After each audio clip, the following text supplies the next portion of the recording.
I filmed a video here a few weeks ago about doing laundry on a budget. And I wanted to make it clear, because of the way I filmed the video, that I actually recommend this place. It's a good budget Boise laundry place. And it's, I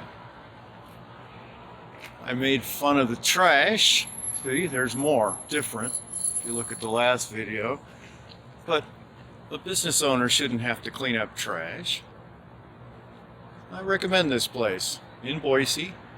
I just spent $1.50 to wash and $1.25 to dry. A small load. And to you ladies who wrote me somehow intrigued about my underwear, hey, you're weird, and there's another look. I don't care.